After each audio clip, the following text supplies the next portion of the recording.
Halo guys, kembali lagi bersama saya. Hari ini saya akan berbagi materi tentang the UML atau the Unified Modeling Language.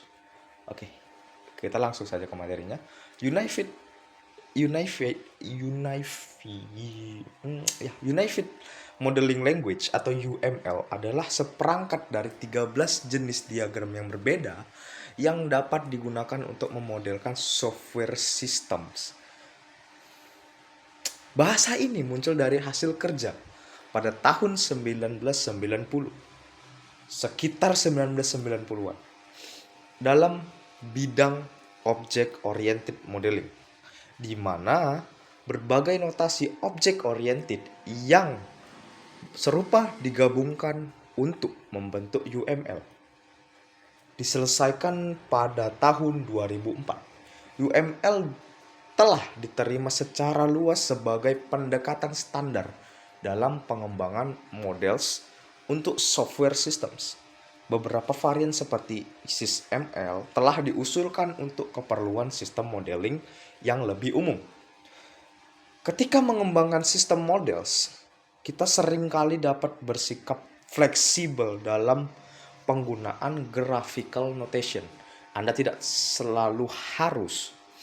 tidak selalu harus berpegang secara kaku pada detail dari suatu notasi.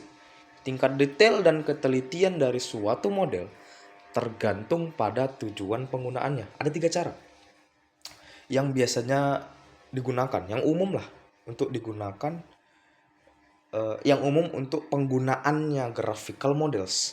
Yang pertama itu adalah sebagai sarana untuk menstimulasi dan memfokuskan diskusi mengenai sistem yang sudah ada atau yang akan dikembangkan. Tujuannya adalah untuk menstimulasi dan memfokuskan diskusi di antara para software engineers yang terlibat dalam pengembangan suatu models,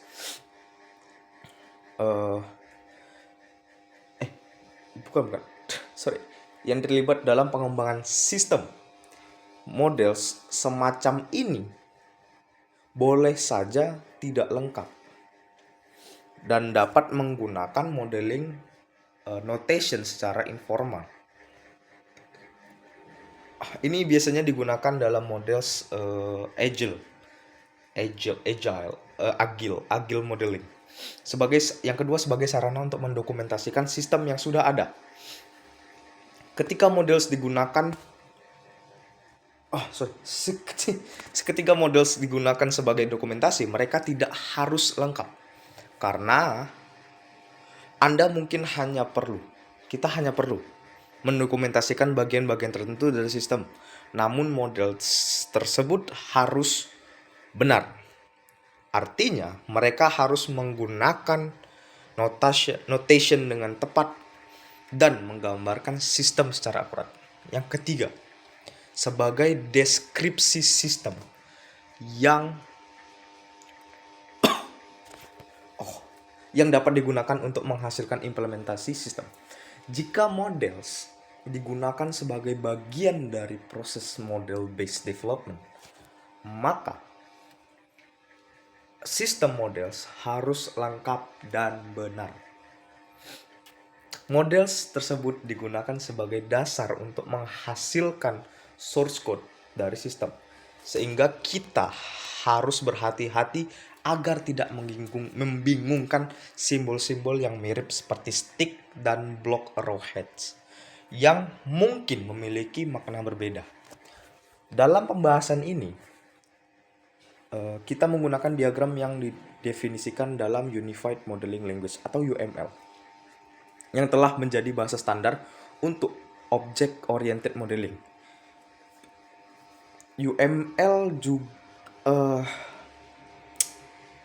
UML ya, kita langsung saja ke UML memiliki 5 jenis diagram yang seringlah mungkin digunakan. Yang pertama adalah activity diagrams, yaitu diagram yang menunjukkan aktivitas yang terlibat dalam suatu proses atau dalam data processing. Yang kedua, ada use case diagrams, yaitu diagram yang menunjukkan interaksi atau antara suatu sistem dengan lingkungannya. Yang ketiga, ada sequence diagrams, yaitu diagram yang memperlihatkan interaksi antara actors dengan sistem serta interaksi antar sistem components. Yang keempat, class diagrams, yaitu diagram yang menunjukkan object classes dalam sistem beserta asosiasi di antara kelas-kelas tersebut.